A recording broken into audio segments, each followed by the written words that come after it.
Present है that's not present in pure orbital, instead it is present in hybrid orbital and sp3। तो इस sp3 के अंदर जो परसेंटेज एस करेक्ट है that's only 25% and in case of ph3 the electron pair। Assalamu alaikum, dear viewers. You all are once again very welcome to Target 360.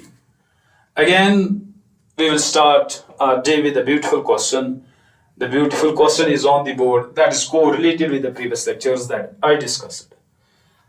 The question here is the correct order of basic strength is NH3 greater than pH3, NH3 less than pH3, NH3 equal to pH3, none of these. So dear viewers, the question is related acids and bases. That is, there is a vast variety of acids and bases in the world, and you people very well know that acids and bases are not classified by a single theory. Multiple attempts were made to classify species into acids and bases. So before explaining the answer of this question, let's explain the concept of acids and bases. One of the concept regarding acids and bases is Arrhenius concept. Arrhenius के according acid एक ऐसी species है जिसको जब आप water में dissolve करते हो that produces H positive ions. और Arrhenius concept के according base एक ऐसी species है when you dissolve any species in a water और वाटर में डिसॉल्व करके अगर वहां से OH नेगेटिव आयंस प्रोड्यूस हो रहे हैं तो हम ऐसी स्पीशीज को कहते हैं base. This is one concept.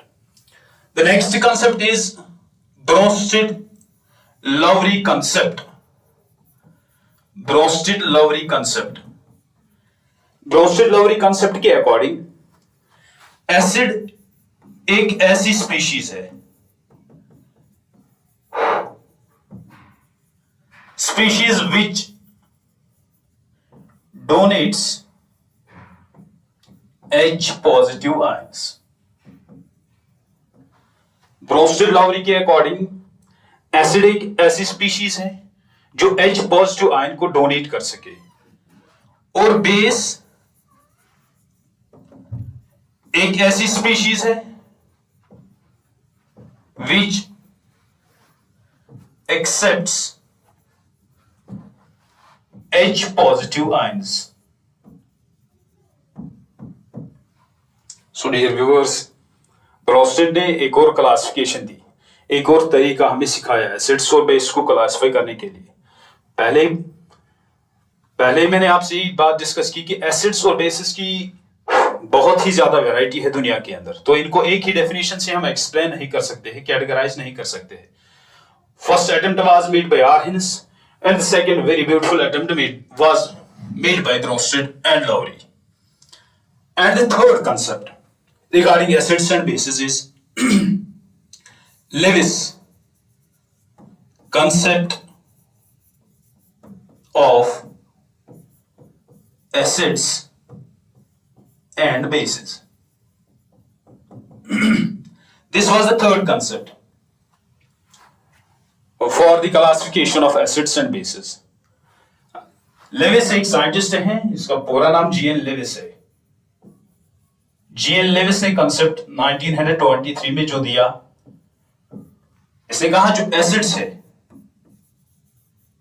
Acids ऐसी स्पीशीज है, remember my words, species which accepts electron pair, एक ऐसी स्पीशीज जो इलेक्ट्रॉन पेयर को एक्सेप्ट कर सके उसको हम कहते हैं दैट इज एन एसिड। और बेस एक ऐसी स्पीशीज है डियर स्टूडेंट्स, एक ऐसी species which donates electron pair.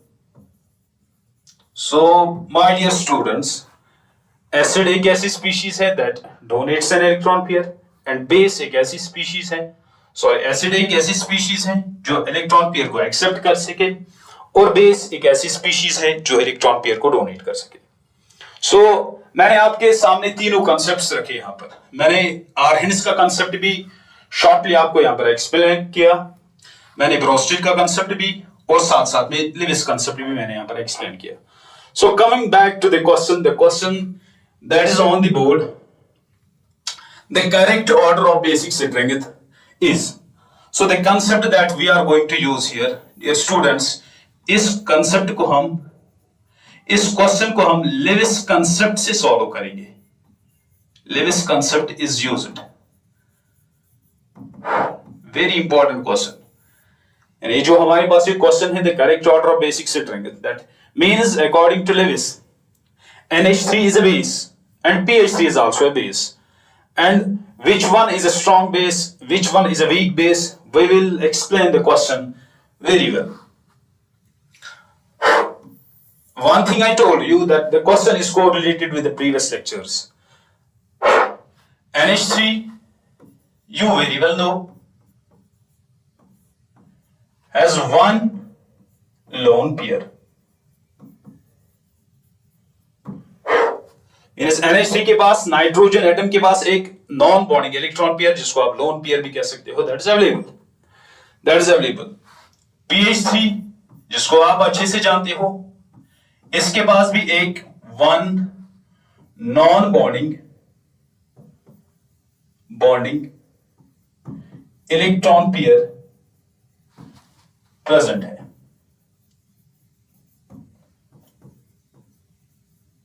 या इसको भी आप one non bonding electron pair कह सकते हो, जो भी आपको मन. So both species have an electron pair present on them. दोनों के पास एक इलेक्ट्रॉन पेयर डोनेट करने के लिए प्रेजेंट है. तो सर कौन क्विकली डोनेट कर सकता है, कौन वीकली डोनेट कर सकता है, इसको जानने की हम बहुत जबरदस्त कोशिश करेंगे. If we discuss the electronegativity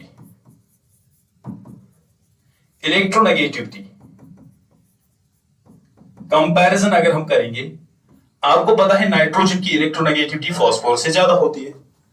nitrogen की इलेक्ट्रोनेगेटिविटी है 3.0 on polling scale and phosphorus की इलेक्ट्रोनेगेटिविटी है 2.5 ऑन पॉलिंग स्केल. तो नाइट्रोजन की इलेक्ट्रोनेगेटिविटी ज्यादा है, फास्फोरस की इलेक्ट्रोनेगेटिविटी कम है. The concept, the electronegativity power reveals that कि नाइट्रोजन इजीली इलेक्ट्रॉन पेयर को डोनेट नहीं करेगा, लेकिन फास्फोरस के ऊपर जो इलेक्ट्रॉन पेयर प्रेजेंट है वो इजीली डोनेट हो सकता है. दैट मीन्स अगर हम इलेक्ट्रोनेगेटिविटी का कंसेप्ट यूज करेंगे यहां पर, तो NH3 का जो बेसिक कैरेक्टर है वो ज्यादा होना चाहिए as compare to that of PH3. क्या इलेक्ट्रोनेगेटिविटी का कंसेप्ट ही यहां पर वर्क करता है? आगे देखेंगे क्या कुछ और तो नहीं है जिससे हम इस बेसिक स्ट्रेंथ को डिस्कस कर सकते हैं. Yes sir. दूसरा पॉइंट, जो NH3 है इसमें nitrogen undergoes hybridization.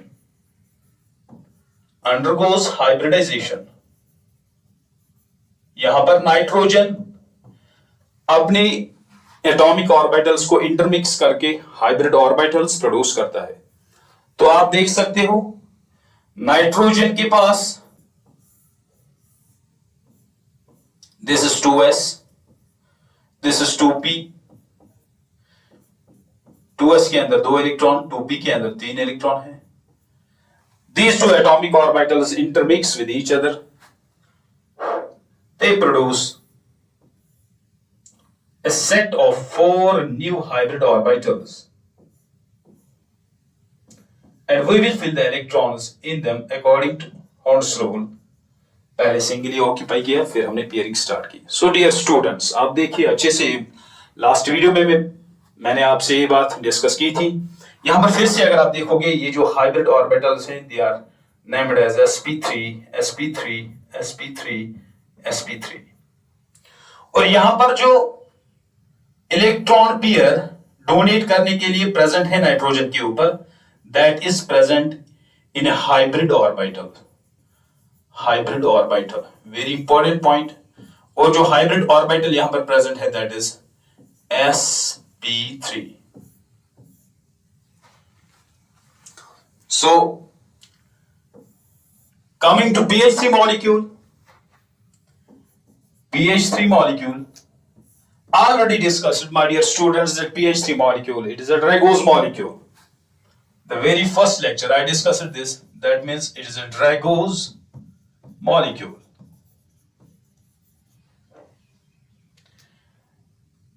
Dragos molecule means the central atom does not intermix the atomic orbitals. The electronic configuration of phosphorus, it is 3s, it is 3p, and for nitrogen it was 2s and 2p. Again मैंने आपसे ये बात पहले भी discuss की है कि phosphorus के अंदर जो 3 हाइड्रोजन एटम्स हैं, they get connected with 3 pure p orbitals directly. The phosphorus atom has no need to intermix its atomic orbitals to form hybrid orbitals. That is discussed in the very first lecture. So यहां पर जो 3 hydrogen है वो 3 hydrogen यहां से connected है, और जो फॉस्फोरस के पास एक नॉन बॉन्डिंग इलेक्ट्रॉन पेयर या आप कह सकते हो लोन पेयर प्रेजेंट है, वो किसी हाइब्रिड ऑर्बिटल में प्रेजेंट नहीं है. That is present in the pure s orbital.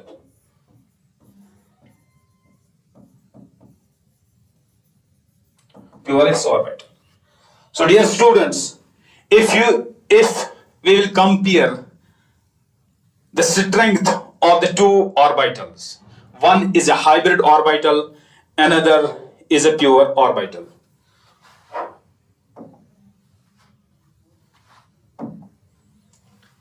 यहां से हम आपको फिर से दिखाएंगे इस चीज को.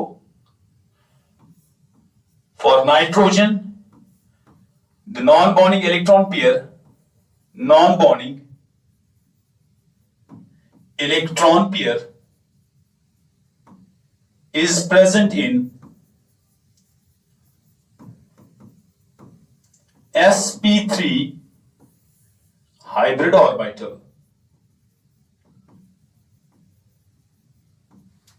and for phosphorus यहां पर लिख के रखो in case of NH3, यहां पर लिख के रखो in case of PH3.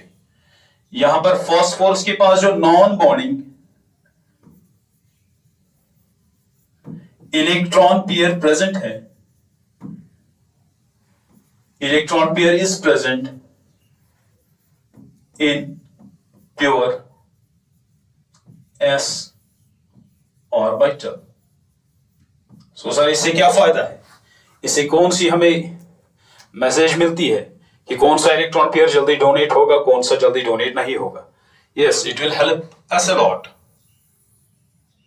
आप देखिए बाबा, sp3 के अंदर जो परसेंटेज s कैरेक्टर है, percentage s character that is equal to 25%. अब s के अंदर जो परसेंटेज s कैरेक्टर है, परसेंटेज s कैरेक्टर यहां पर s के अंदर दैट इज इक्वल टू 100%. एक में इलेक्ट्रॉन पेयर एक हाइब्रिड ऑर्बिटल के अंदर प्रेजेंट है, एक में electron pair pure s orbital के अंदर प्रेजेंट है. हाइब्रिड ऑर्बिटल जो यहां पर है दैट इज sp3, और pure s that has 100% s character present in it. sp3 के अंदर जो s कैरेक्टर होता है दैट इज 25%, और प्योर s के अंदर 100%, वो तो सारा ही s है, वहां पर कोई और वहां पर पार्टिसिपेटिंग ऑर्बिटल नहीं है. तो आप एक बात याद रखोगे, दैट्स अ गुड कांसेप्ट. जितना ज्यादा s कैरेक्टर होता है उतना एक ऑर्बिटल न्यूक्लियस के करीब होता है. So discussing the s character in sp3 hybrid orbital, the s character is 25%, and in pure s orbital the percentage s character is 100%. More is the s character, again I revise, more close are electrons to the nucleus. जितना ज्यादा s character होता है उतना वो electron, चाहे single हो चाहे electron pair हो, वो न्यूक्लियस के बिल्कुल नजदीक होता है. और जितना एक इलेक्ट्रॉन पेयर न्यूक्लियस के करीब होगा उतना उसको डोनेट करना मुश्किल होता है. So again I will explain you with a graph here. मैंने आपसे अभी कहा in case of NH3 the 2s and 2p atomic orbitals intermix होके हाइब्रिड ऑर्बिटल्स प्रोड्यूस करते हैं, हाइब्रिड ऑर्बिटल्स. और for PH3 molecule the central atom has no need to undergo hybridization and the 3 hydrogen atoms are connected with 3 phosphors with 3 pure p orbitals directly. अगर आप energy यहां पर visualise करोगे तो energy अगर आप यहां देखोगे, ये जो 3s है ये है 3p। 3s यानी जिस ऑर्बिटल के अंदर इलेक्ट्रॉन पेयर प्रेजेंट है उस इलेक्ट्रॉन पेयर उस ऑर्बिटल की एनर्जी कम है, and the electron pair here in case of NH3 is present in an hybrid orbital. उसकी एनर्जी अगर आप इसके साथ कंपेयर करोगे, यहां हम कहेंगे इस इलेक्ट्रॉन पेयर की हाई एनर्जी है और यहां पर हम कहेंगे इस इलेक्ट्रॉन पेयर की जो एनर्जी है ना, दैट इज लो एनर्जी। जितनी इलेक्ट्रॉन पेयर की एनर्जी कम होती है वो इलेक्ट्रॉन पेयर उतना ज्यादा स्टेबल होता है, और जितनी इलेक्ट्रॉन पेयर की एनर्जी ज्यादा होती है that is less stable. So my dear students, The question is very interesting. It explains many concepts in it.